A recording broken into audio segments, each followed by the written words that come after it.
students, this is Ramalakshmi, Physics faculty.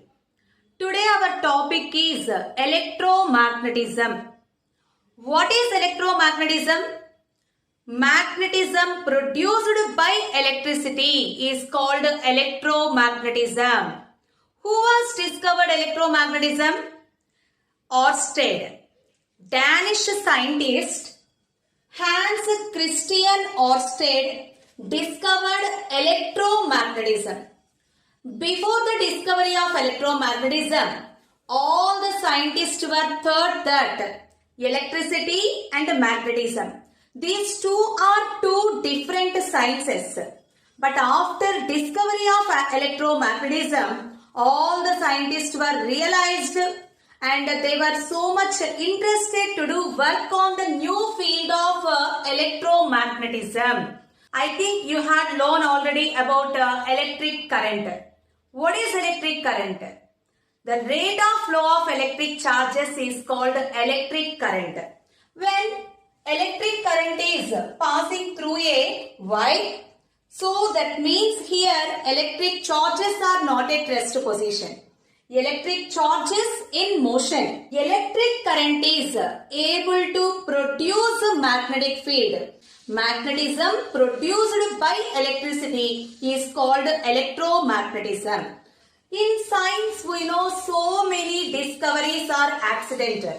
So here also, electromagnetism also one of the accidental discovery. But fortunately, because of that discovery only, today we enjoyed so many comforts. We are using so many electrical devices based on the principle of electromagnetism and electromagnetic induction. Okay, what is electromagnetic induction? Exactly 1 decade after, English scientist Michael Faraday discovered the reverse of electromagnetism also correct.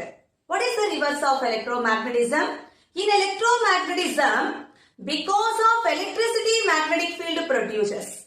Electromagnetic induction means because of magnetic fields, electricity produces. So, Faraday discovered that the variation of magnetic field linked with a coil produces electric current.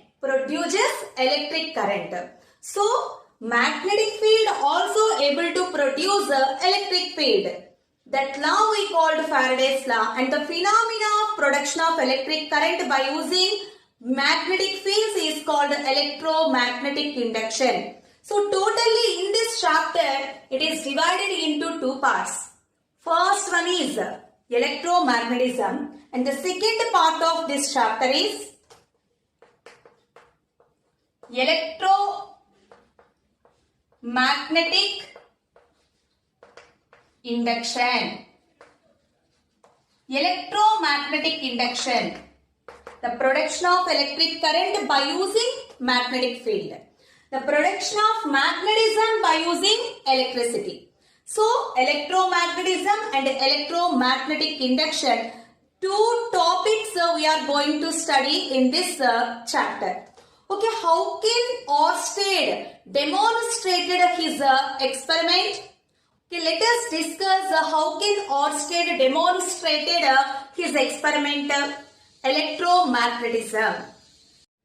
First activity in this chapter, that is Ørsted experiment.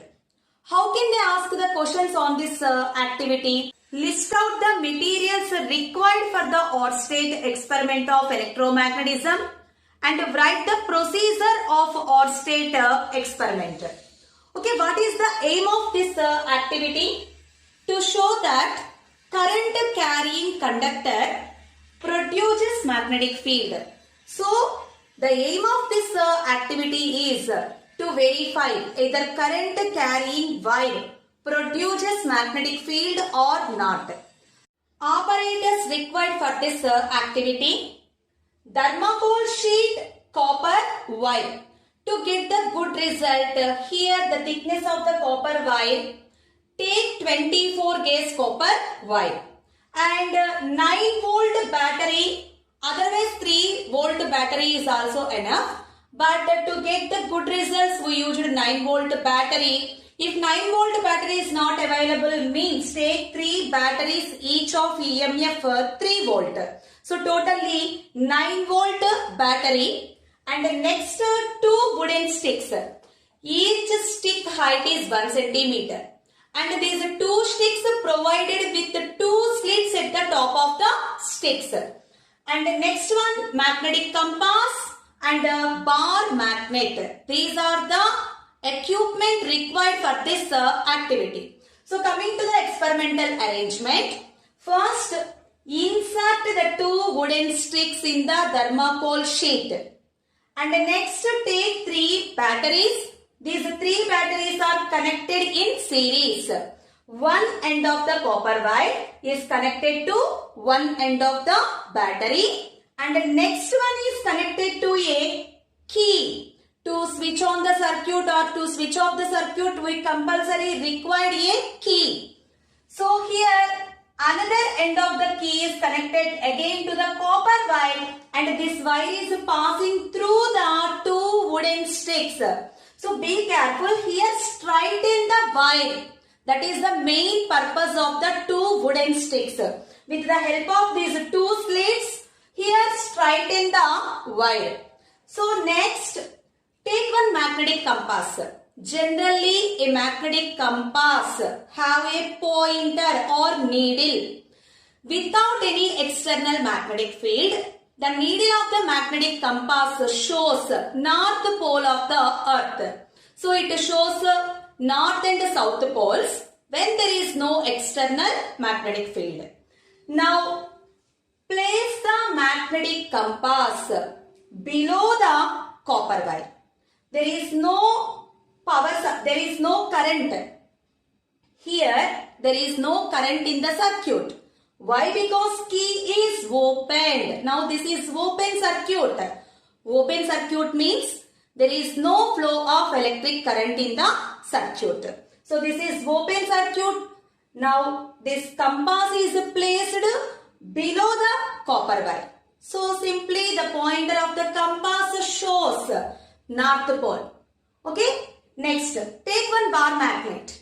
That bar magnet is keep nearer to the magnetic compass. So, then immediately the needle of the magnetic compass is deflected. Why? Because external magnetic field is there. So, either because of magnetic field of attraction or maybe repulsion, any one of the force is created. So, when it is attracted and when it is repelled, we know 2 like poles, north and north or south and south, repel with each other. North and south attract with each other. So either repulsive force or maybe attractive force is created. So because of that reason, the magnetic compass is deflected in this case. And next, take away the bar magnet. Once again, check the pointer. Again, it comes to north pole. It simply shows the north pole. So that means when there is no external magnetic field, the compass needle shows only north pole. Now, switch on the circuit. When we switch on the circuit, again this magnetic compass needle is deflected. So why it is deflected? We are not providing any external field, but current is passing through the circuit. So the current produces magnetic field. The current passing through the conductor produces magnetic field. So here, by using this experiment, it can be verified. The current passing through a conductor produces magnetic field. So because of that reason only here, magnetic compass shows deflection. Okay, now once again check. Switch off the circuit again. Open the key. Again it shows north pole. Again switch on the circuit. Again it is deflected. Now also verify. Change the position of the batteries. That means maybe here this is a positive terminal. This is negative. So reverse the batteries. Then the direction of the current also automatically reversed in the circuit. Then what about the pointer, either it is reversed or not. Yes, when we reverse the direction of the current, then that pointer of the magnetic compass shows reverse. That means it is deflected in opposite direction. So, the direction of deflection of the magnetic compass also depends upon the direction of current in the circuit. So, what are the observations in this activity? Current carrying conductor produces magnetic field. If there is no external field, if there is no current in the circuit, magnetic compass only shows the north pole. It just oriented in the direction of the north pole. When we switch on the circuit, that pointer is deflected.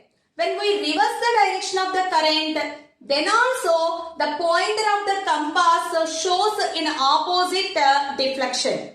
And the magnetic field produced by the current carrying conductor is enough to deflect the magnetic compass. So, the force exerted by the magnetic field is enough either to attract the compass needle or to repel the compass needle. So, here the field, the strength of the field is enough to deflect the needle of the magnetic compass. The main activity based questions. So, before connecting the battery in the circuit, that means key is opened. Does the needle get deflected by the magnet? When bar magnet is placed nearer to the magnetic compass, then is it deflected? Yes, magnetic compass needle is deflected because of the bar magnet. Next, why does the needle get deflected by the magnet? Why? Because we know north pole of the compass needle is nearer to the north pole of the bar magnet. So, because of the repulsion, that magnetic needle of the compass is deflected. And next question, which force is responsible for the deflection of the compass needle when bar magnet is completely removed and switch on the circuit, current is passing through the circuit. So, at that time, which force is responsible for the deflection of the compass needle? So, current carrying conductor produces magnetic field. So, that magnetic field produces magnetic force on the magnetic compass. So, magnetic force developed around the current carrying conductor is the reason for the deflection of the magnetic compass needle. And the next question, does the current carrying wire apply a force on the needle? Yes, current carrying conductor produces field. That field produces force. So, the main reason is current carrying wire. So, current carrying wire produces a force on the magnetic compass needle. And next last, what do we call this force? So, this force either may be attraction or repulsion. So, we called this force is either magnetic force of attraction or maybe magnetic force of repulsion. So, okay students, if you are new to this channel, please subscribe the channel. We will continue this topic. In next video class, we will discuss what is magnetic field and what is magnetic flux. Okay students, thank you everyone. Have a nice day. Bye.